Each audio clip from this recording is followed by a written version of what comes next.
you want to? Sure, I was looking for candy today because I'm having like a very candy kind of day. I actually ate ice cream this afternoon for lunch. I was chatting to friend today. Kale is right here. It Here's was Kale's stash. vanilla ice cream. I don't have one. I don't think you have one. Why don't you have one?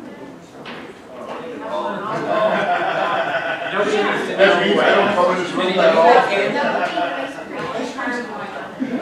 This is what it John's not gonna have where is Jenny's, Yep. Second. should we move over to this one? Am I with you? He's right here. Okay. Yeah, I know what happened to it, because this is planning board, they had. Okay. So these are. All right. you're always hot.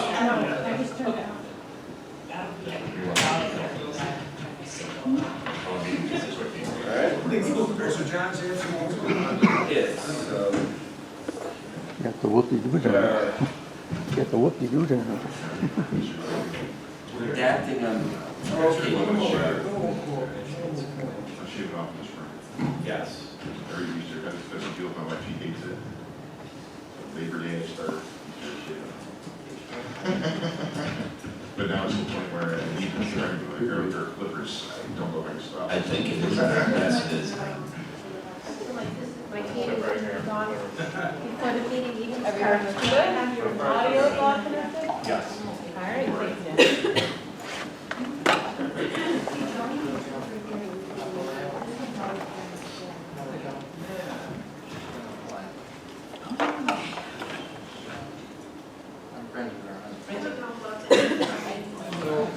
Move it back. Oh, yeah. Gotcha, sorry.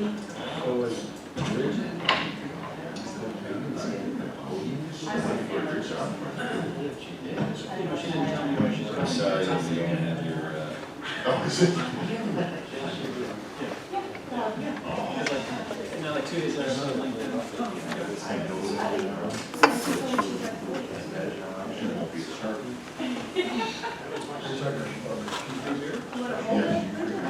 Usually it's just kind of. Jenny, you have a microphone on there?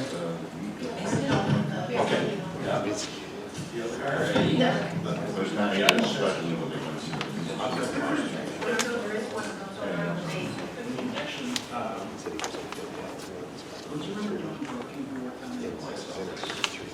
Jan, we're at 5:28, so we're getting close.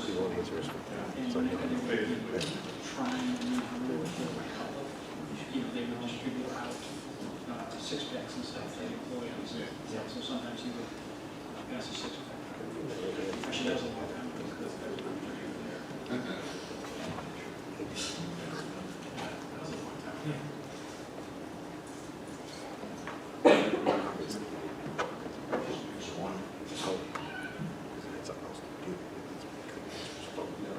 The Steve Peace.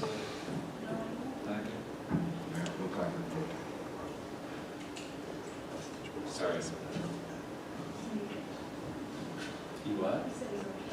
I'm okay with it. I'm not.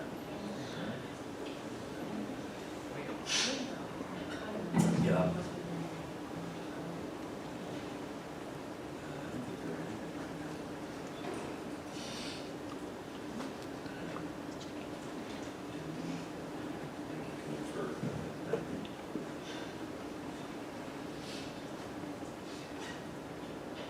All right, what do you think there, Bridget and RK? Because we are at 5:30 p.m. Eastern Time, Daylight Savings Time, so we're going to start our Thursday, March 14th, Webster Town Board Workshop. For those at home, they probably have seen the augmented agenda for tonight. We have 4 items for those at home that can see it, and I'll explain to the people in the audience tonight.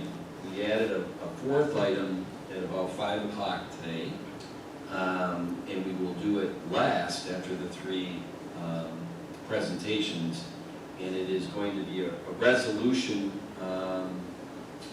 the town board members will discern a resolution to set a public hearing for March 28th, 2 weeks from tonight, regarding changing the town code as it pertains to the residency of the town engineer position. Would that be the best way to describe it, Brayden and Charlie? Yes. Yes. Okay, so, but, first up tonight, we have a presentation by Bridget Harvey, our Communications Director, on the production of town board video and audio in this room for the town board meetings, the planning board meetings, and zoning board meetings. So I'll hand the baton to you, Bridget. Thanks, Tom. Thank you for the opportunity to discuss the production of meeting videos for the town board meetings, the planning board meetings, and the zoning board meetings. Over the past 4 months, I've been working alongside Supervisor Flaherty, Deputy Supervisor Cataldi, Steve Peace, Paul Adams, other staff members of the town, and Dan Agnew, as we consider the different aspects of the solution we are working towards for videos. As an update to the town board, I'll briefly take you through some of the questions that have developed as we work through this process.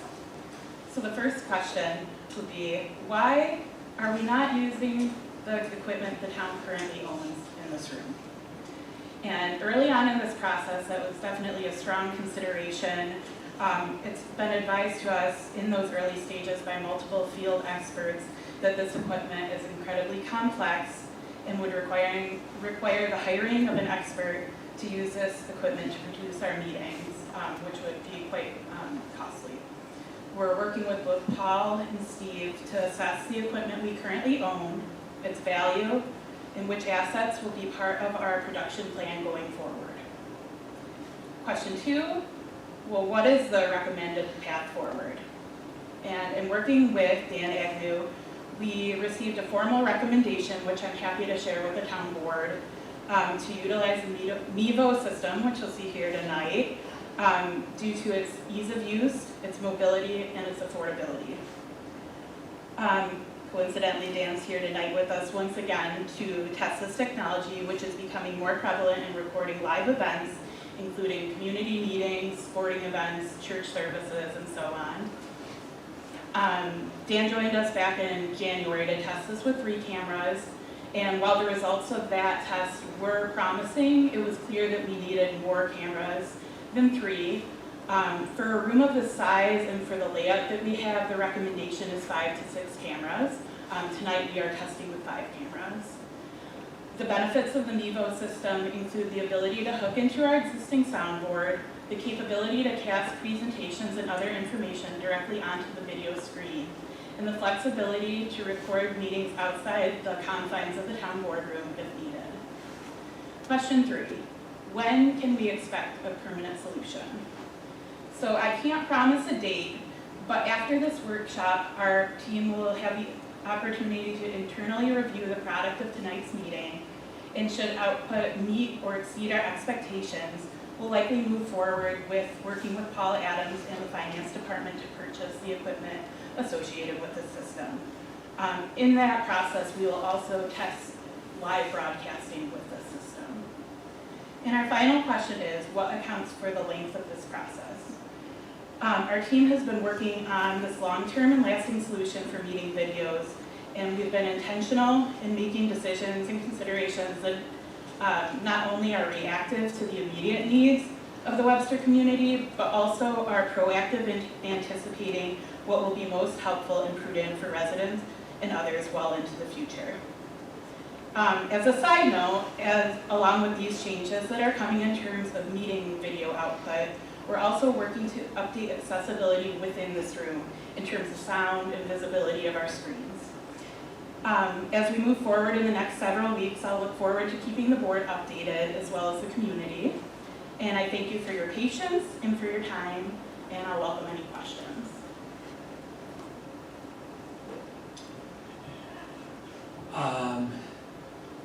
Jenny, any questions for Bridget? Jennifer? Do you have an approximate cost for the new Yep. solution, and how does that fit into the budget? Yep, so we will work with Paul and the finance department to discern where this is being paid for out of, but the cost for that, the total cost is $3,890.53.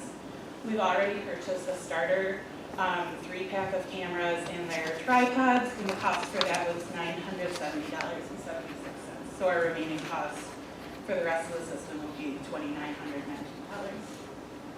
Is there, you had mentioned taking some of the existing equipment and possibly selling it. Has any work been done to look at the value of the existing equipment? So we have the values at the cost of their original cost being purchased through 2017 through 2023. That amount is $29,229. However, quite a bit of that equipment is still going to be used, including computer equipment, this bulletin board right here, our soundboard, the snake on the floor that connects everything. So substantial amount will still be used. Okay, and then maybe you can even possibly sell whatever's not going to be used Correct. to cover the small Cover our amount that the costs. new system is going to cost. Correct. Yeah. Which would be ideal. I don't have any other questions. Yeah, and I would just have 2 comments, that for anybody that is watching live tonight at home, or wherever on Facebook, or if they're watching a tape of this tomorrow or next week or the week after, I can't stress enough that the 5 Mevo cameras in this room is not the view you're getting. So if you're watching this live right now, or you're watching a tape of it, what Bridget just described, the demo that is being done by Dan Agnew tonight with the 5 Mevo cameras in this room is offline. Key people at the town will look at that demo and see if the quality of it, both visually, audio, is something where we want to move forward with this. So I think that's critical to understand. The second thing is that I think it's very important to understand it's almost 4 months to the day since we started the process, if you want to call it that, of not using the hard assets that are in this room that have been bought since 2017, cameras and that. And I know that there has been some comments that have come in and questions about the quality of the audio and this and that of these town board meetings or planning board meetings. I can't stress this enough. These are not all of a sudden new concerns from citizens watching, listening. These concerns came in, at least to the supervisor's office, for me, several came in prior to 4 months ago. This has been an ongoing problem of audio and visual from these board meetings for the people watching at home, live or on tape.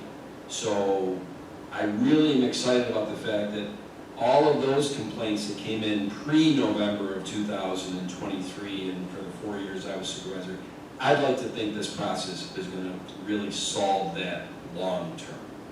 So those aren't questions, those are comments. Thank you, Bridget. Thank you. Okay, the good news, we're 6 minutes ahead of schedule, aren't we, Dolly? All right, well, our next item up tonight is a presentation on Sandbar Park, specifically, knock on wood, the bar restaurant that hopefully will be built down there. And that is going to be done by Jared Miller from campus and Dave Cox from Passer. I don't think anybody else is presenting this, is that correct? Correct. Gentlemen, I will hand the baton to you. Well, certainly appreciate the opportunity to come back to the board and give an update of the construction progress made in the 23-24 construction season.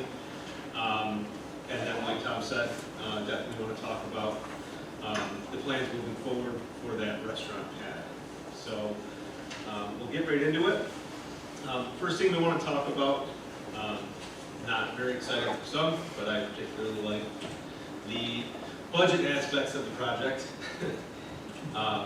Just a quick run through, and this is a very similar slide that we presented last time. The original budget for the project, the amount bonded for all phases of the project was roughly $9.5 million. Through some estimating internally, we decided that for the phase that we have completed, the original allocated budget for that phase was roughly $8.9 million, leaving an unallocated or available for future phases amount of $586,000 and change. So of that 8.9, we utilized 7.2 for the 3 contracts, one for the road, one for the wall, and one for the park. And then there were also consultant fees for Payne Campus for construction management services, Passer Road, and Bayer Landscape Architects for design services. Along the way, there were also RG&E costs incurred for some reroutes and utilities. And then on all of our projects, we budget a construction contingency to pay for unforeseens, things like unsuitable soils or elements found, beneath the existing roadway that we encountered, things like that. So that's a budgeted amount to take care of those things. So of those, of that budget contingency, the project spent $119,383 to date.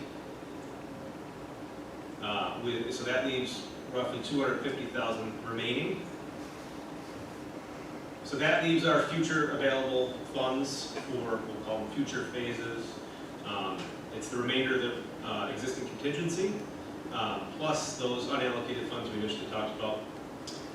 This project benefited from a substantial amount of grants that were considered when the project was initially bonded. So we've got an asterisk by it, but right now it's roughly $4.7 million in grants received. The asterisk is because those are to date what we've received. Totaling roughly $5.6 million available for the future phase of Sandbar Park. So our schedule for the past few years, starting in '22, March 22, we started construction, clearing trees, leveling out the ground, and still starting our fill operation. At the end of '22, we were 85% complete with Lake Road, 15% complete with the flood wall, and 45% complete with the park. That was roughly 15% ahead of schedule. At the end of '23, all of those items are substantially complete. We did a ribbon cutting on, I believe, the 25th of October, and our goal for that was the 31st, right before the bridge turn. So the project was delivered on time. And there are still a few items that are being worked on that were added to the project at the end, things that in some cases the Parks Department thought certain items were necessary, and with the available budget, some odds and ends, things like extra bollards and things like that are going to be taken care of once the weather breaks. So we'll go into the granular detail of each. The work completed on Lake Road was the completion of the sidewalks, installation of the top course of asphalt, and the final road striping. Installation of the street lighting, installation of signage, and finally, one of the most impactful pieces was removal of the existing power poles down along the bay. Work outstanding for this project, there is none. So we are 100% complete.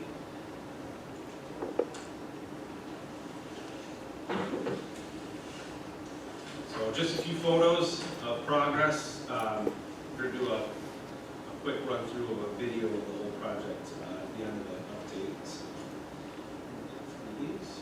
Next one was the flood wall.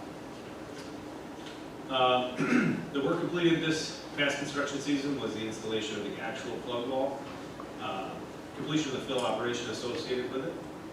That's bringing the grade up above the flood elevations. Removal of the existing dock and replacement with the new dock. Installation of the kayak launch. And then installation of the railings along the cantilevered sidewalk. So much of that work obviously pictured here. And then the final aspect was the park.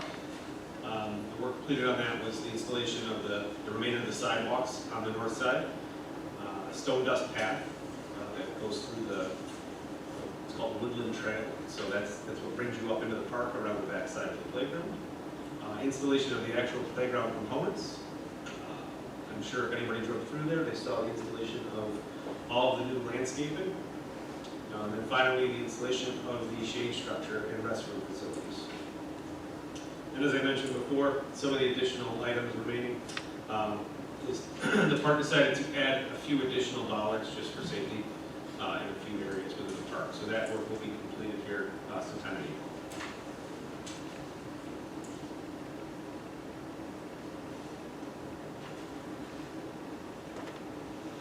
So hopefully this isn't too loud. There somehow there's sound associated with it, but I'll turn it down a bit. But we'll do a quick run through of the progress made between 22 and 23 construction seasons.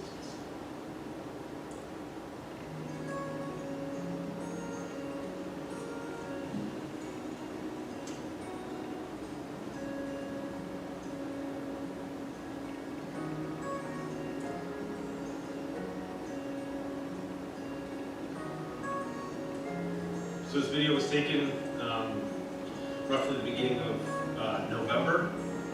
Obviously the later pictures with all the grass growing in. So the anticipation is coming into the spring, all these areas will be fully grown in with grass. There will be construction crews out to make sure that any of the areas that are a little sparse coming into the growing season are taken care of. And hopefully, once the weather gets a little bit nicer, all of the wonderful plantings that are in place are coming into bloom, and you can really realize all the full aspects of how nice the park really is.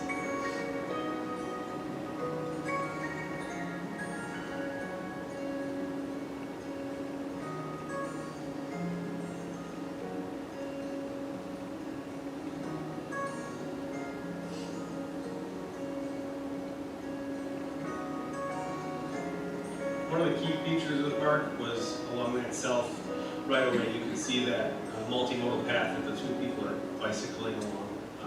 The park obviously didn't have features like that prior to the project, so it's encouraging to go down there even now with the weather not being as nice as it will be, and seeing a lot of people getting used to those types of features. And the edge of that multimodal path is where the road used to be. So the road was actually that close to the bay. Previously, we shifted it further away to make room for that path.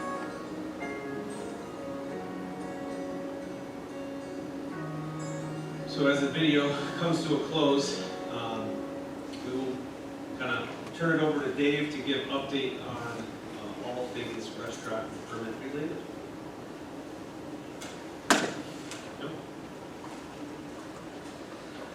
All right, so when we were doing the original design for the road and park and everything like that, we always kind of planned for a structure right where the restaurant would be going. And we were going back and forth with the DEC, and we couldn't come to any resolution on the allowable size of that restaurant. And then it actually was, the restaurant portion was removed from the project at that time, removed from the permitting so that we could stay on track, stay on our timeline, our schedule for the project. And then once we got the project, done, and we had a ribbon cutting, a lot of people from the DEC were there at the ribbon cutting, and they really got to see how great of a project it was and how great it turned out. And I think that really helped in the discussions that happened after that. So then we had to submit a separate application for a restaurant on the site that you can kind of see in the picture here, circled in red. And we negotiated back and forth and removed some future impervious area and future sidewalks so that we didn't have any increase in impervious area. And we're actually able to get approved, a 2,300 square foot building footprint. The old building was 1,600 square feet. And originally the DEC was not wanting us to put in anything bigger than the 1,600 foot footprint, which really made it hard to find someone a restaurant tour that would be able to work inside that small of a footprint. So absolutely a huge win for the town and on this project to be able to come to, get approval for the 2,300 square foot building footprint. Yeah, this view is a little bit zoomed out, obviously, to get the grand scale of exactly where it is on site. But for anybody driving past, if you do drive through there, you will notice some colored stakes sticking out of the ground. There was a lot of forethought put into the potential for a restaurant pad being there. So all of the utilities are already available and tied into those locations, so that once a building does go in place, it really is plug and play. So there was a lot of preparation done for when this thing was permitted, and it'll make it a lot easier now, given that we're one step closer to being able to build the building.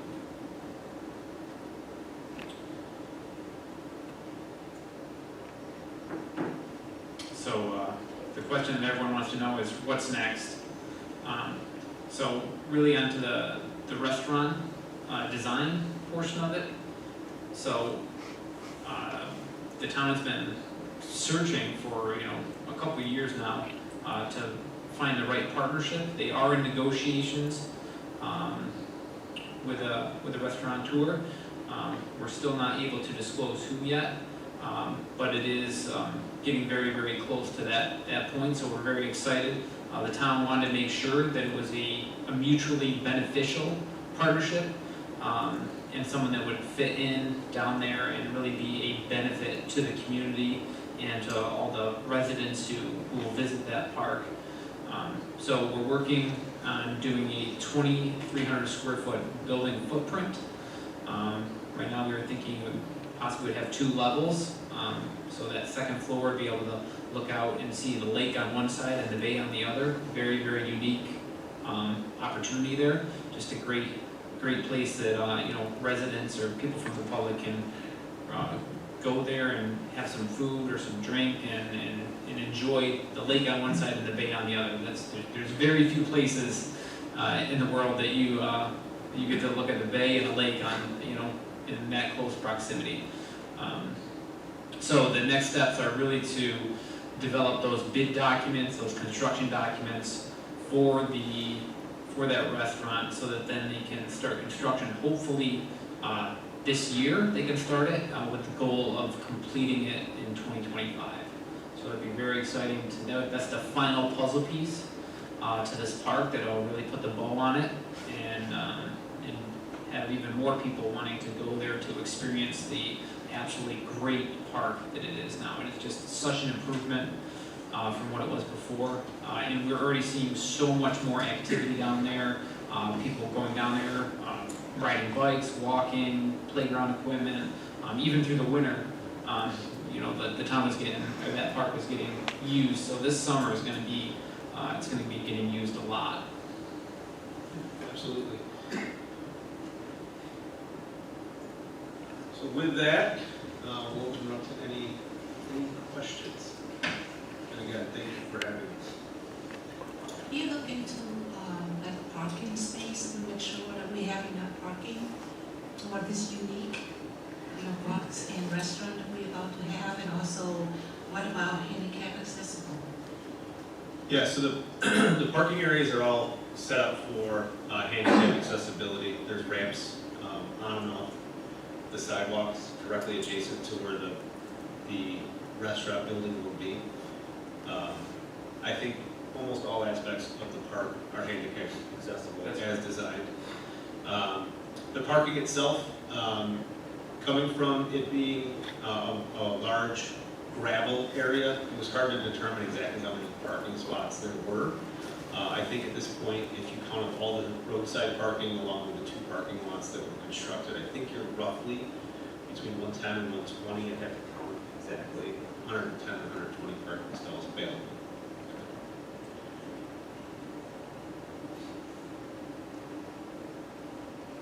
And you don't know how much is there would be, if you had to ballpark, what was the, how many cars were parked there before? I would actually say 60 or 70 would be my like that. Yeah, well, it's tough because it was essentially gravel to the right of way, so it was not necessarily the safest parking situation Yeah, no, I prior, so understand. it's kind of hard to gauge. And when you have just kind of a random gravel area, the parking's very inefficient. You know, people not park, you know, there's no line, so people park far away or park in different directions. So when you have a very organized parking layout, it's much more efficient, you can fit so many more cars, and it's much safer.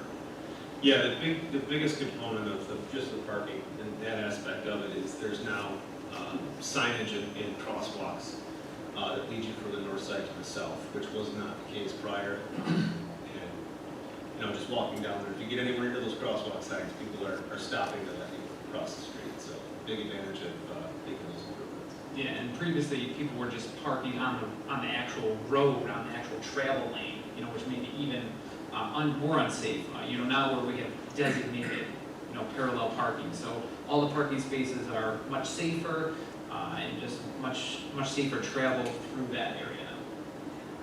It's absolutely beautiful down there. I mean, I know folks are a little sad and disappointed and miss the Bayside, and I do as well. But the improvements, you cannot deny the improvements. There's so many families down there at the playground all the time, and people are now making investments in the houses down there. There's a ton of improvements being made to the houses. In the video, you can see where they opened up the road to the houses that are on the lakeside. But it's just, it's quite stunning down there, it really is. And I wish I knew who this restaurateur was, so if anybody thinks like the board knows, we don't. There's like just a secret small group inside the board that knows. I am really looking forward to finding out who that's gonna be. I have a question. That whole like curved sidewalk behind the restaurant will have access, will they be able to have access to that, to put tables out there?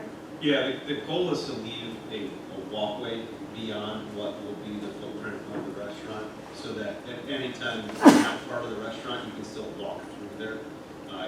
From all of the initial concepts that you've seen, like I'm sure you're going to be producing, it isolates that space so that, you know, people just taking a casual walk through there don't have to walk through the middle of tables, so we held off of that a significant amount. But the restaurant will have tables in the back area where you can see, overlook the bay and just really enjoy outdoor seating. And then that grass area where you come around and you go down the stairs, that won't get flooded anymore, so you can actually enjoy that space as well? No, so there's no controlling the flooding to that point, right? Okay. So that while there's not water in that area, it was raised up slightly, but not to an extent where it's going to prevent the water from coming up. I mean, that's nature. That wall was put in place to kind of hold that back, right? So it won't affect the restaurant, but that lowland area will potentially be flooded.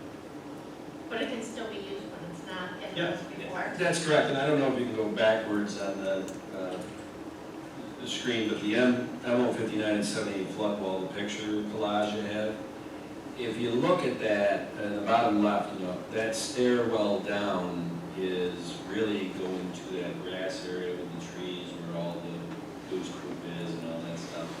That the Bayside used to stage drinks and whatever before you came over to eat. If you think about it, that was very flat. That's how much it's been raised by those stairs. That gives some perspective. But those stairs, they come down and go outside the break wall. So if the water does rise, it's possible that someday there'll be water up to the third or fourth staircase. The restaurateur is well aware that, hey, if the water stays at levels of 250 or 246 or whatever, you're going to have all that grass area down there with the trees to do what you want in the summer or whatever. But we make we can't control the water. We built break walls and stuff for the patio and all that so that there won't be a foot of water inside the restaurant like there was in the Bayside a couple times in 17 and 19. So, and the restaurateur does understand that. And I want to just say this, that the reason why there's been a real confidentiality of who the restaurateur is because really until the engineering and the pre-construction people who we think are going to be Pass Row and campus, until they work on the design of a 2,300 square foot base restaurant and some of the aspects of that, and work with the restaurateurs, architects, and engineers, this may not happen with that restaurateur, because the reality is that if the cost of it and what that restaurateur wants to do ends up being $5 million, that's not going to happen. So it's very important that right now, the first thing we need to do is hire the staff that's going to work for the town on a municipal project, and that's what this is. And I want to make this very clear that this restaurant bar is a completely separate project to the one that these gentlemen just gave you a reconciliation of the numbers on. The $9.5 million bonding that was done a couple of years ago by this town board was for phases 1, 2, and 3 of Sandbar Park. Now, phase 1 is the park and all those accoutrements they showed you. Phase 2 is the education center at the end of the park, at the far west side. That we haven't started to even really talk about the design and all that. And phase 3 is a pathway that runs, I'm sorry, at the east side of the park. Yeah. The pathway runs along the lake west, behind Castaways and down toward the Hojack line and all that. That's a municipal project that was bonded for $9.5 million. Doesn't mean we borrowed $9.5 million. Is that correct, Paul? Correct. All right. But that's what it encompassed. And back then we said the reason why the bar restaurant is a completely separate project is because it will be a public-private partnership. And the type of bond that needs to be obtained, Mr. Adams? Taxable bond. That's correct, because the municipality is going to own the land, which is parkland, and the building. And then a private purveyor, vendor will run the business that's in it. There's a lot of precedence of that around the county and the state, but we found that cannot be encompassed under this standard municipal bond tax exempt and all that. So, long story short, as we design this building, we can't really go out and say, we got to deal with this restaurateur, because if the building's cost in that bond is $20,000 a month, if the restaurateur is not willing to pay $20,000 a month or some type of creative percentage of their POS system so that we can at least put the taxpayers of the town in a position to recoup that, it's a non-starter. The restaurateur is well aware of that, but really to get full details of whether this works, these gentlemen and what they do at their firms need to start the foundation work, no pun intended, for the town to work on the design and the different accoutrements to figure out, well, how much in today's day and age would that cost? And as I've learned from these gentlemen, you could take the same 2,300 square foot building with a second floor that they described, which is going to be incredible if that's what it comes to be. You could build that for $10 million, exaggeration to make a point, because if you want to gild it with gold, gild it with gold. And if it's your home and you want to do that and you have the money, great. But you could also build that for $1 million if you go down to not gilding it in gold and maybe go with I don't know, what's the best example for using for a homeowner? Do you want linoleum in your kitchen, or would you like Corinthian tile that we bring over from the granite quarries of Egypt? Now, we all know those are going to be considerably different costs. Whatever it costs that's going to be on the taxpayers of Webster has to have the ability to be recouped through the rent paid by the restaurateur. It's as simple as that. And the good thing is, the restaurateur unequivocally, irrefutably understands that. But until we get in and really sharpen the pencil on that, and you guys, once you're hired, because you're not hired right now, so you have no reason to do that work for the town. Once you're hired, the next day you can sit down with this restaurateurs, architects, engineers, all that, and figure out something so that in a month or two, knock on wood, you can come back here to a workshop and we say, well, here's the design, and here's the restaurateur, because we have reached a point where we have a deal in principle. Both dollars, design, timeline of when it's going to be broken ground and when it's going to be open, all the things that everybody wants to know, including yours truly. But you can't serve a wine before it's time. So tonight, I'm going to tell you this right now. I would like to move to, after this presentation, that we put a resolution or resolutions on the town board agenda for next Thursday night, March 21st, that is the town engaging for the restaurant bar project at Sandbar Park, completely separate project than phase 1, 2, and 3 that's bonded for $9.5 million, correct, Paul? Correct. But the town board, pardon? In addition to the $9.5 million. Yeah. Hiring them to start that project is outside of that, and that is something the town board will have to discern, because we wouldn't know what to bond that project for. We have grant money for that building too, so. That is correct. Some has been spent, but there's still. Yeah. So, Jennifer, I gotta tell you something, I am as anxious as anybody to open the curtain and say, there's the restaurateur, there's the design, everybody start falling in love with it, these are the accoutrements, here's the timeline of when we're gonna break ground and helical pilings and when we think it'll be open. They have to do basically a Gantt chart, if you're familiar, to figure out all the parallel things that happen and some of the ones that are sequential in that timeline. So that we're not telling the community, we think it's gonna open in June of 2025, but we just pulled that date out of the air. The date that we pull out when we present next time, hopefully in 2 months, is a very well thought out, researched, Gantt chart type of sequence of events, parallel events, and one that really, to tell you the truth, we'd have to be far enough along with the restaurateur where there's commitments on both sides. But the first step, we can talk about this till the cows come home,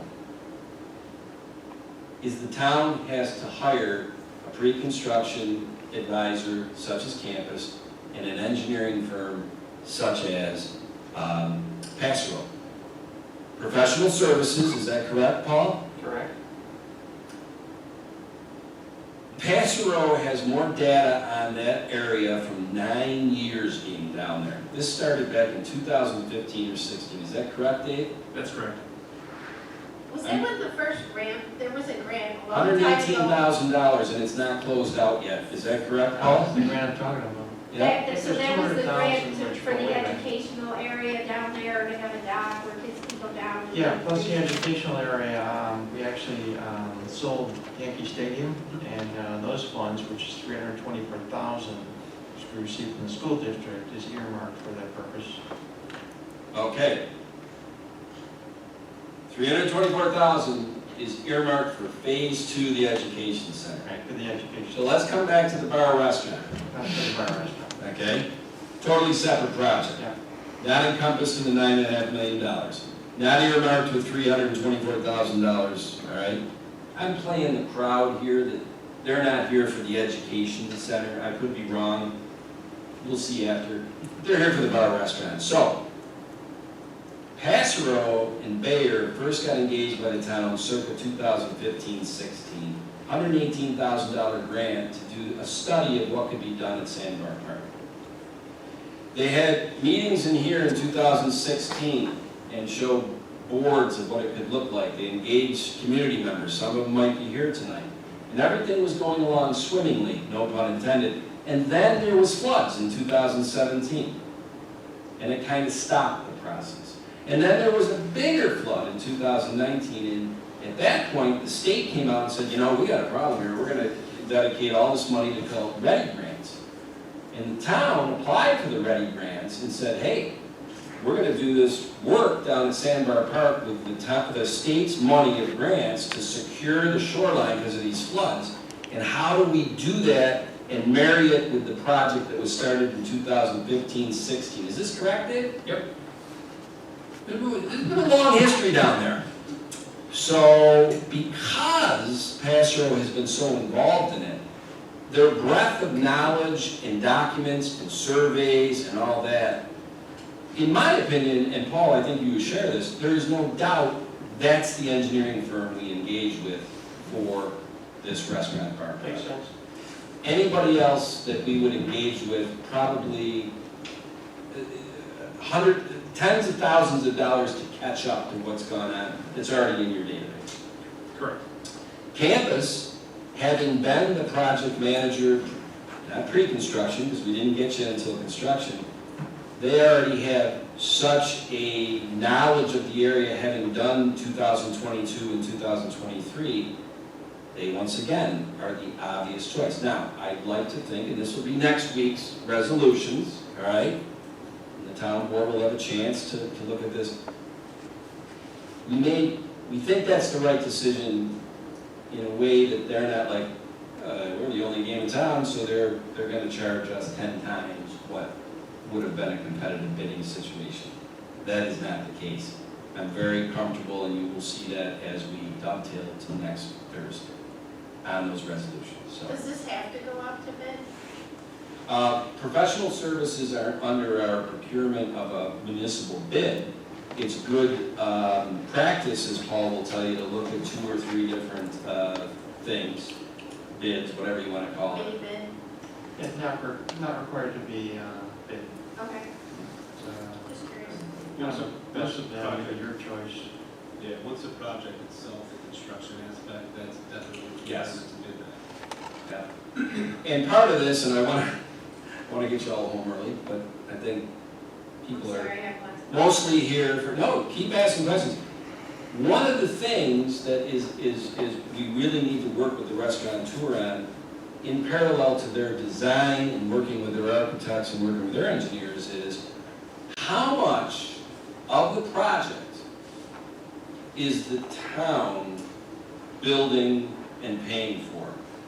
And if you built a house or whatever, vanilla box, the shell, some people like to call it, and then all the innards, ovens, and seats, and linoleum, and all the finishings, if the restaurateur wants to pay for that and install it on she or he's dime, that's going to bring the bond cost down for the town, because we're not paying for all that stuff. They're paying for that up front, which would bring also their rent payments down because they minimize their bond. Did I lose anybody on that one? That's got to be worked out. We're not there.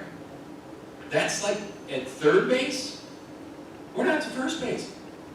First base to me would be next Thursday if we engage our pre-construction to help with bid design and our engineering firm to help with the design of a municipal building. That's all I got. How did I do on moving my head as far as the microphone? All right? Trying, Bridget. Any other comments or questions? Jen, ask questions on this till 9 o'clock tonight if you'd like. I have one more question. Shoot away. So I'm looking at the budget update, and there's 9.5 million that was bonded, not spent, not necessarily going to be spent. I see the available funds, you talk about the contingency remaining and the unallocated funds, and then the grants received that weren't all spent yet, they weren't all received or spent yet, the 4.7 million. They weren't all, so there's potential to have more grants than what's shown, and that's why there's an asterisk. So there's 5.6 million remaining. Does that mean the cost up to this point has been roughly 9 million? No, no, the cost, so all the costs are on the left-hand side. So the contractor bid totaling 7.2 is the actual cost of the contracts. The consultant fees are what campus, Casserole, Bayer, some of our special inspection fees, those are all encompassed in that consultant fees. Yep. So those line items on the left are all what total up to the expenditures for the project. Oh, and then the construction goes over into the contingency of what was Yeah. spent versus remaining and. Yeah, so the difference between the 9.5 and the 8.9 is, we, like Tom said, the pre-construction aspect, a lot of times we're involved in the pre-construction where we can budget the project, as we did on the highway garage. We'll set up a budget. Because the bonded amount was above where our estimates came in, when we initially came into the project, we only allocated what we thought was necessary for the current project being bid. So that's where that 8.9 comes in. Okay. So that was what we allocated as a budget for phase 1. So of that allocated budget, we came in $253,000 under budget of what we allocated for the total bond amount. So all of those equal the 8.9? Yes. I'm not sitting here adding it up. Yeah, it's It's all right. just the way it's laid out, I get it now. Yep. It's interesting because when Jared and Dave were talking about putting together a presentation tonight, we went back and forth about whether it would confuse the issue to give a reconciliation of the park, phase 1 of the park, and then have the agenda item be a presentation on the Sandbar Park restaurant. Should we just not talk about park and reconciliation and just start with Sandbar Park? I'm sorry, with the restaurant. Now we decided that, hey, let's kill two birds with one stone. Let's give an update on the $9.5 million bonding, what's happened in 22 and 23, the construction seasons, what the bill on that was between Keeler and all that. And then when we rolled into Sandbar Park, and I knew that this could be a problem, is that you almost have to okay, now we're talking about something completely different than $9.5 million phase 1, 2, and 3. We're talking about a restaurant park that has had no bonding, has had nothing. Now, in a couple of months, we will talk about whether we start the process on phase 2 and phase 3. The education center that's at the east end of the bay, and the walking path that goes west along the lake behind Castaways and toward the Bojack line and all that stuff. Now, we made a conscious decision that let's not start in March, April of 2024 with phase 2 and 3. Let's start with the restaurant bar. Because our gut was, at the town governance and our communications people and reading certain things, that that's where the interest level is of this community. And that doesn't mean the community's not interested in an education center. And I think once it's built, they'll be very happy it's there. And I think once the phase 3, the path is built, they'll be very happy it's there. But anybody that lives in Webster knows that everywhere I go, what's going on with the restaurant down at Sandbar Park? What's going on with the restaurant down at Sandbar Park? So it just seemed like we're not the brightest, or I'm not the brightest guy in the world, but why don't we start with the restaurant bar? And that's what we're doing. Now, once we get past that, hopefully, not bonding, but do the resolutions next week, and then come back in a couple of months with a workshop to introduce the restaurant tour and all that. Then somewhere along the line, we probably should turn our attention to having a presentation on, okay, what do we got on phase 2, the education center? Because then things like Paul said, We got $324,000 sitting in our park reserve account from the sale of Yankee Stadium. That's not in your reconciliation numbers, because we're not talking about phase 2 and phase 3 tonight. I think it was important to give a reconciliation of what has happened down there to date. Phase 2 and phase 3 will come later. What that later is, I don't know. We made a conscious decision that the pulse of the community was, this park looks great. When's our restaurant bar going to be down there? And that's why we're starting that first. Makes sense. Any other questions? I think it's important to not, and not that anybody has skipped over it, but the most critical component of getting that restaurant ball moving was Passero pursuing and obtaining that initial permit from the DEC. That permit was, the whole reason why that thing can move forward. I don't think with the limits on square footage, you'd be even able to have a conversation. So that was and that process started early November, so almost immediately after we were done with construction. So it's trying to keep it moving, right? Yeah. So just didn't want to lose sight of the fact that that was probably the biggest component of everything here is making sure we were able to get the permit. Thank you for your efforts in moving that forward, and nothing moves fast. Nothing. And I'm learning.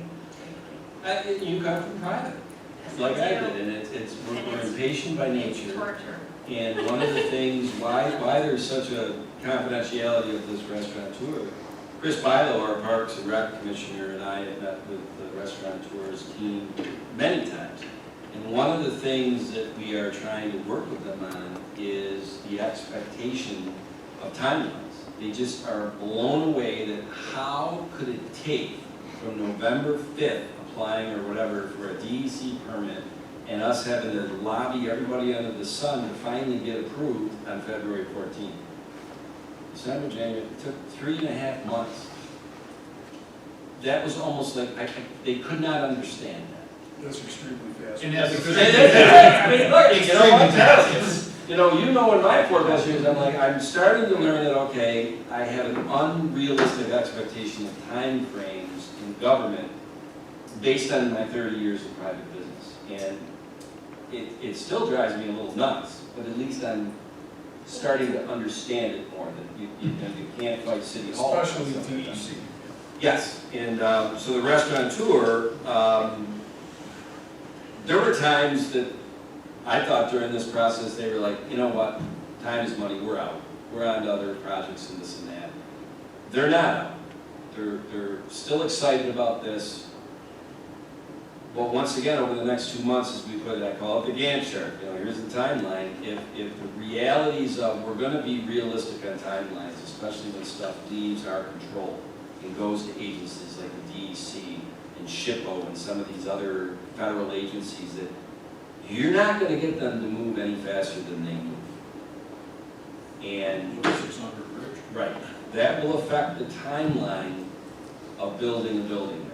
And I just want the restaurateur to go into it with his eyes wide open to that, which I think, and Katie, you work with Chris. Chris is pretty candid about things.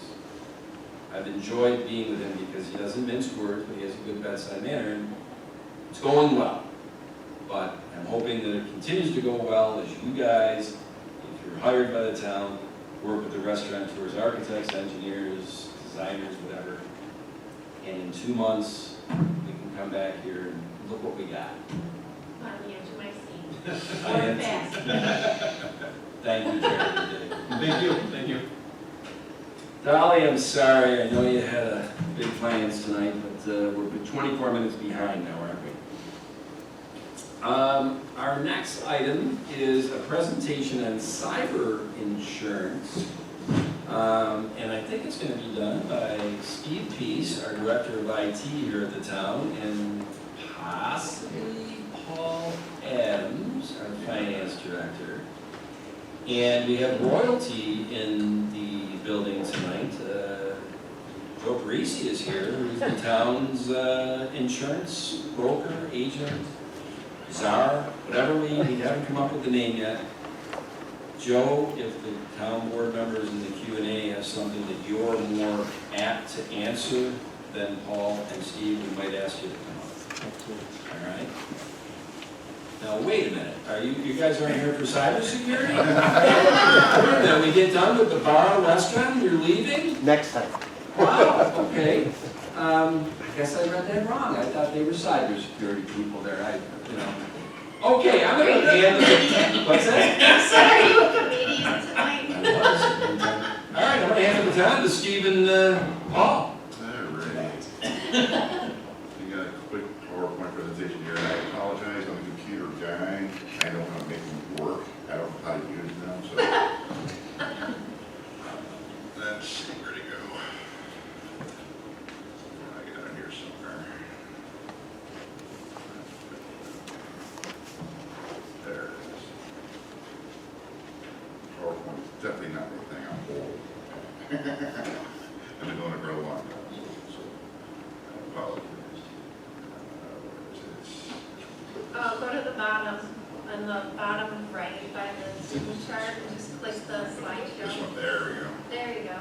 There we go. Of course, everybody always wants to know, what is cyber insurance? Cyber insurance is just like anything else.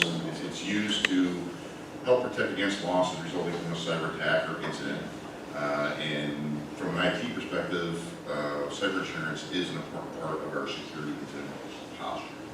Now, of course, there's much more terms in there that you're going to, well, what's that mean, Steve? Of course, with cyber attack, most people know what that is. Somebody hacks your computer, they steal your information, they pull up your monitor, all that good stuff. But there are other things also like cyber incidents.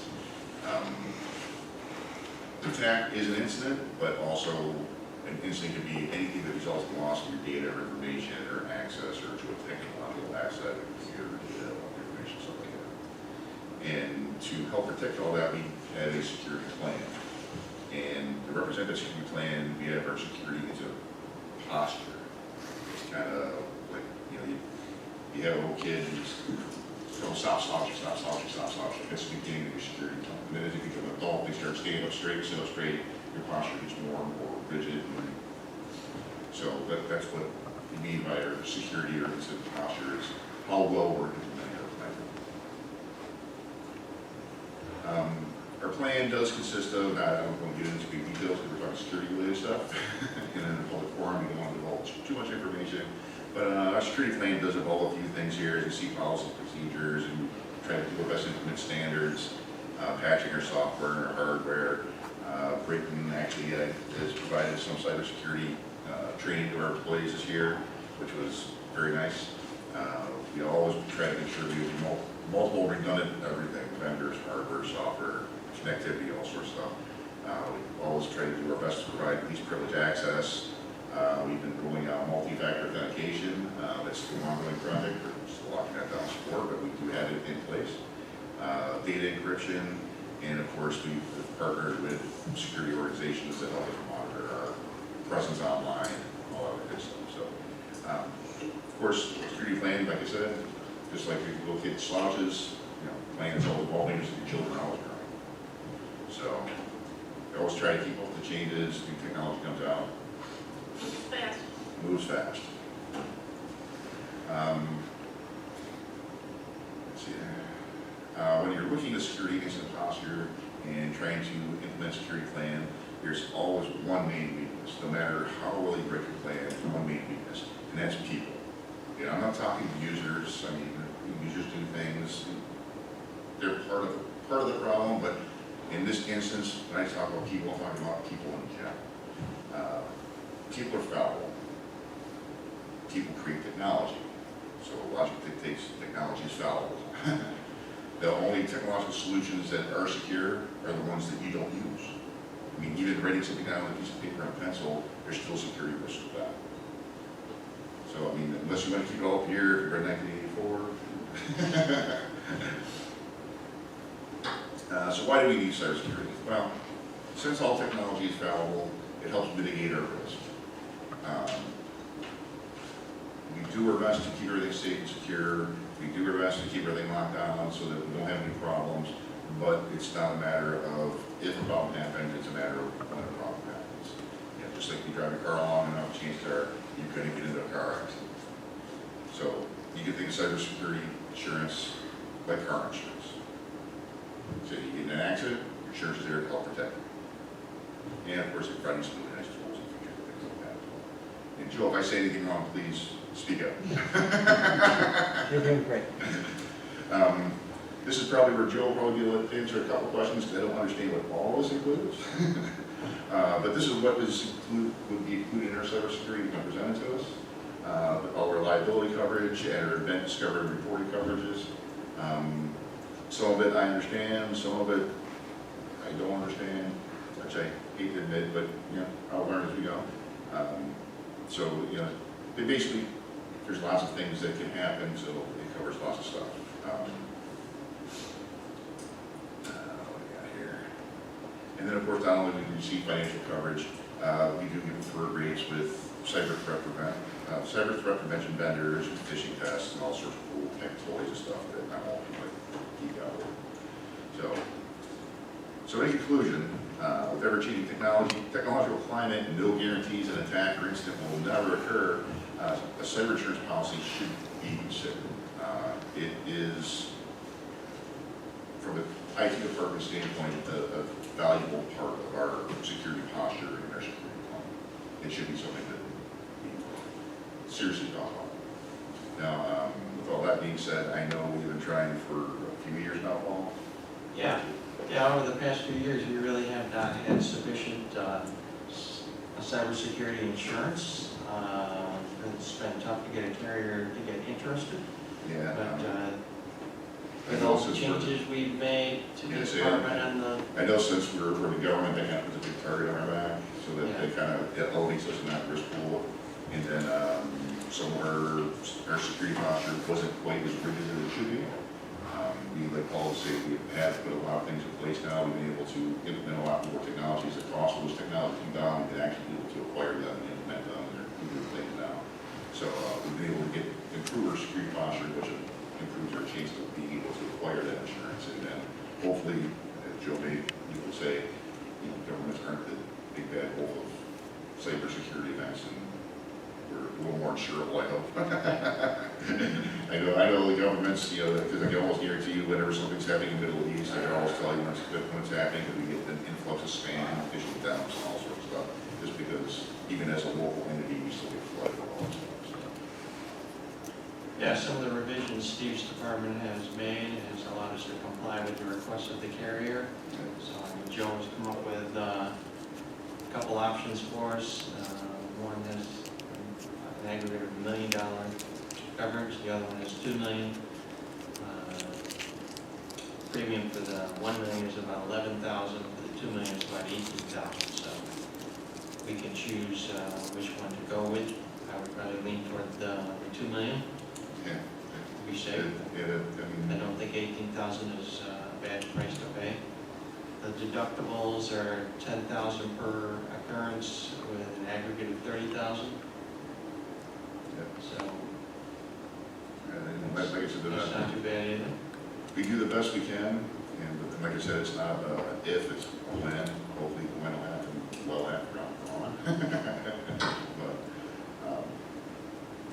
Have there been any security incidents that cost the town money? the cost of town money, no. We have had a few incidents in the years past we've been able to mitigate, take care of. It didn't cost us any issues, it didn't cause any problems. I don't know if anybody heard that question. I was quite far from the microphone when I asked it. So I was just asking if there was any occurrences and what it may have cost the town. Yeah, we've had some minor occurrences, but we've been able to actually mitigate those relatively quickly and keep everything safe. When like a Ukraine war kicked off, we were part of a DDoS attack where they were basically trying to knock us offline and keep us from functioning. But with the redundancy of the systems that we have, we were able to basically fight that off as they were attacking us, because they know, go away, keep it away. You know, fail over there, you know, to kind of work around that attack as it was in progress. So it never happened. Causes any issues. I think maybe one user may have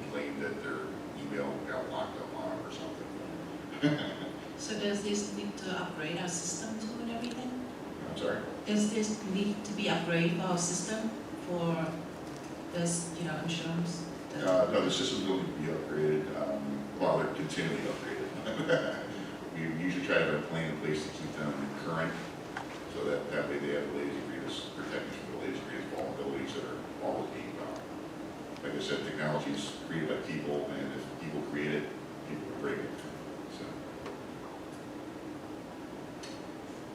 Yeah, it's interesting. I don't think it can be underscored that we were not eligible for cyber insurance because the controls and things we needed in place, we didn't have in place a couple years ago. Now, where everybody was like, whoa, Jen, your question about, well, did we get hacked or did we lose any money? We didn't. So that's all good. So the past is the past. There's also the analogy of, and I know, Joe, you're going to like this as an insurance agent. I've owned my home for 27 years, Joe. I have fire insurance on my home. I've never had a fire. I don't think I need fire insurance. Never had a loss. Is that how it worked? Not quite. I didn't think so. What has happened over the last 4 years, and I'm going to say COVID was the start of this, because COVID made our organization have to kind of look at how we were structured from an automation or IT perspective. And the best way I can explain it, and Steve, you tell me, for the most part, when an employee of the town, a town computer system, when they came into work at 8 o'clock or 8:30 in the morning and they opened their computer and email and systems and whatever, when they left at 4:30, that was it. When they left the building, there was no remote access. Yep. Now, anybody watching this and whatever probably knows that is not the way the world works in the rest of the world. But that was somewhat pretty common for government, which was a culture shock to me, Jen, being in private. COVID made us have to look at, like, either we're paying these people and sending them home, which the taxpayers weren't going to like, or we figure out a way for some of them we send home to have them operate remotely. And that's where I can't go to Steve, your staff has done a lot in the last 4 years to get us from where we were, that through all that COVID and getting people working remotely, and then that kind of opened the eyes to, hey, maybe we shouldn't be storing everything on our servers. We should go into the cloud and take a look at some of our applications and blah, blah. So this has just been like almost a snowball rolling downhill. And it's not crazy use of IT. It's kind of like this is how IT and how users that work need to access things in the 21st century in 2024. Where our inspectors at construction sites, instead of taking notes on paper, are like you, Dan, they have one of those iPads and they are updating what the site looks like, and in real time it's going into our computer system, database, whatever. This is what we've been doing, and because of that, it does start to make you a little bit more risky for being hacked. However, we've tried to counteract that with, going into the cloud and taking some of our big systems, the application or the software providers.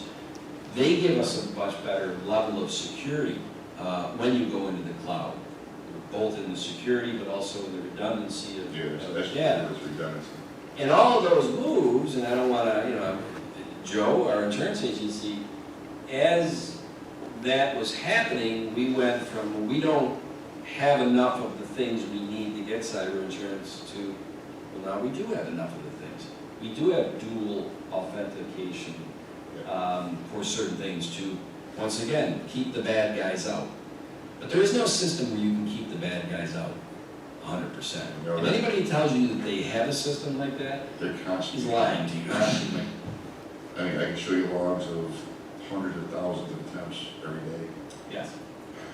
So, It gets to a point where it's like the Matrix. I don't see the code anymore. I see block. Keep it.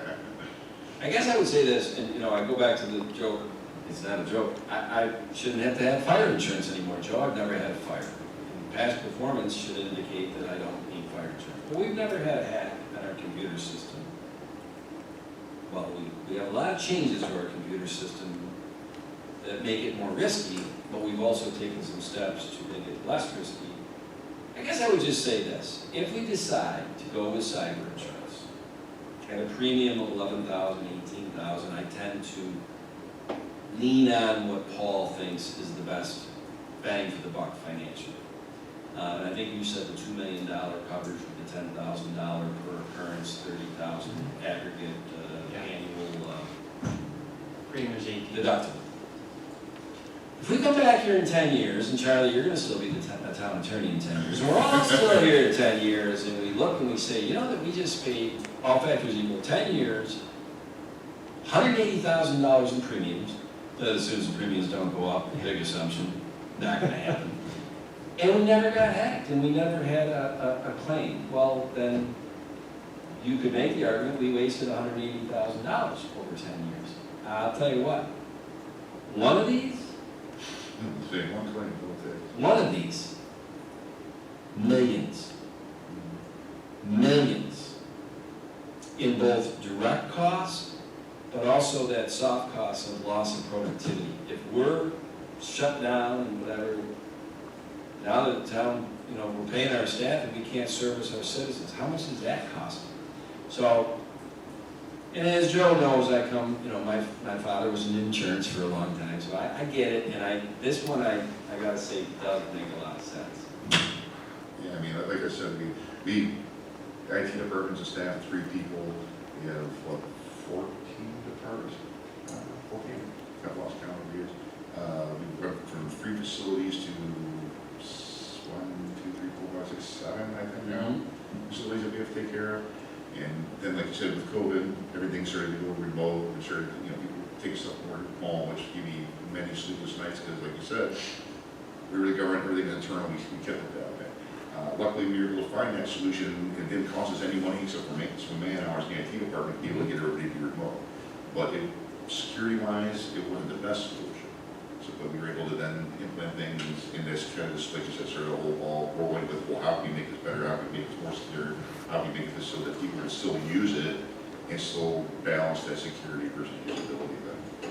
And of course, like I said, get the security versus usability, and maybe to make the security a little bit better, that's where insurance comes in. Yeah. And one of the things I like about insurance, and I admit I'm the son of an insurance agent, but the insurance almost creates a check and balance audit to, you don't just all of a sudden, hey, we got insurance, so let it fly, we can just get lazy and who cares, we got insurance. No, it's the exact opposite. You have to stay on top of things, and you have to show that insurance carrier that from year to year, you meet the audits and this and that you haven't taken the foot off the gas of protection. Protection is not cyber insurance. That's disaster protection. The protection is how you constantly, day to day, work on your system and checks and balances and securities and stuff like that. That's where your posture comes in. Yeah. So, anyway, any other comments or questions? I don't think we talked about this, Paul. This isn't a resolution type thing. I mean, it's a. No, I don't think so. It's protection that we need, and I think we're just going to go forward with it. We have budgeted monies available, so. And so I know we've been trying for, I know documented wise, I got 2 years of documentation. I go back, we're turned down for it, but I know we were trying to borrow it now, so. Yeah, I think at least 4 or 5. So we should have some fun in there somewhere. Right. Okay, and I guess That's that's it? right. Thank you. So unless you have any more questions, huh? And, Nope, sounds good. the agenda item that we got onto the digital, onto the website, right, Bridget, is up there, but our agenda that was handed out tonight doesn't have this last item. I mentioned it back an hour and 15 minutes ago that we will be doing this at the end. I'm gonna actually hand the baton to Braden Connor, who runs our human resources here in town. He and Charlie Jesse, our town attorney, somewhat worked on this today, and the town board, the three of us here tonight, are gonna consider doing a resolution tonight to set a public hearing for 2 weeks from tonight, March 28th, right here in this boardroom.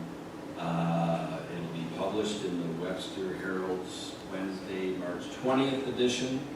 The public hearing would be to consider changing a part of the town code that has to do with the residency of the town engineer position.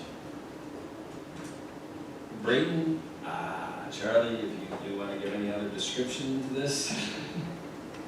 Just the board resolution contains the justification, but as the board will probably recall, I was here 29 days ago talking about, reporting to the board about the recruitment efforts for town engineer and the retention of a contingent fee recruiting firm, and that has brought us success, and we have a verbal confirmation from a highly qualified candidate, but who already lives in a town in Monroe County, but that is not the town of Webster.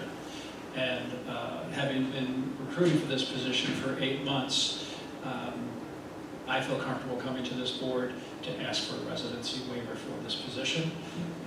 The board authorized a local law 4 years ago for a temporary residency waiver, and this would make it a permanent residency waiver. And I can answer any questions that board members may have.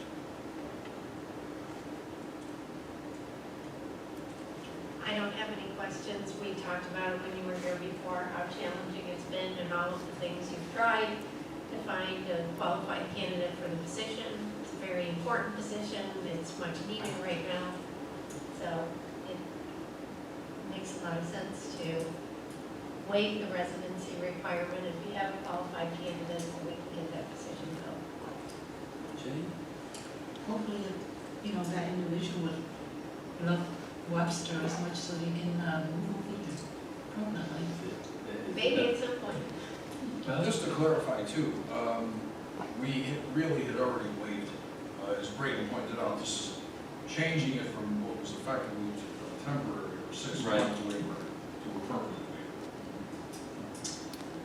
waiver. Yeah, and like I said, tonight we're just setting a public hearing for 14 days from now, so there's no real decision-making being done tonight. It's just queuing up for a decision. But 2 things that I'll say: if Brayden and or Charlie came to us back on August 1st, a couple days after our beloved town engineer Mary Harrington moved down south, if they came to us with this proposal, I'd be like, no. Go out and do the process of recruiting and posting for a town engineer. And we wouldn't have, because No, you wouldn't have. it's a legitimate public policy decision, and I would only bring it forth when we have documented evidence of recruitment difficulty. Yep, and I mean, that has been very documented in this boardroom, right up through when you said, what, 29 days ago, or whatever, that, look, we said to the board, this is not a Webster problem, this is actually it's pervasive, and we need to think outside the box, and we looked at recruitment firms and whatever. So it makes sense to me, based on what we've been through, to do this, or to consider it, and I guess we'll see what the public hearing says. Maybe there'll be people and things that come in that we hadn't thought of. It's not a fait accompli, nothing ever is. Second thing, I gotta say, and I hope this doesn't hurt any negotiation of your offer and acceptance that you're doing with this person, Brayden, but we had queued that interview up with our 5-person or 4-person committee for this person. Is it 5? I think we had slotted an hour. It was a 2-hour and 15-minute interview. I was very impressed. And so I think were everybody that was on that committee. So I'm very excited to see if we can get this person into the fore of being our town engineer. It'd be great. So, any other comments or questions? Is this what you, oh, sorry. Congratulations. Not yet. Bridget, is this a plan to plan? I think it's an exception. Is it? I'm gonna make a motion for the Webster Town Board to schedule a public hearing to amend the Article 6 of Chapter 56 of the Webster Town Code permitting a town engineer to reside anywhere in Monroe County or in an adjoining county within the state of New York, and to publish the announcement of that public hearing in the Wednesday, March 20th, 2024 edition of the Webster Herald. And said public hearing will be at 5:30 p.m. on Thursday, March 28th at the Vanningen Town Courthouse here in Webster. Supervisor Flaherty? Aye? Councilwoman Wynn? Aye. Councilwoman Wright? Aye. Ladies and gentlemen, that concludes our workshop tonight. Exciting. Thank you for coming. Now,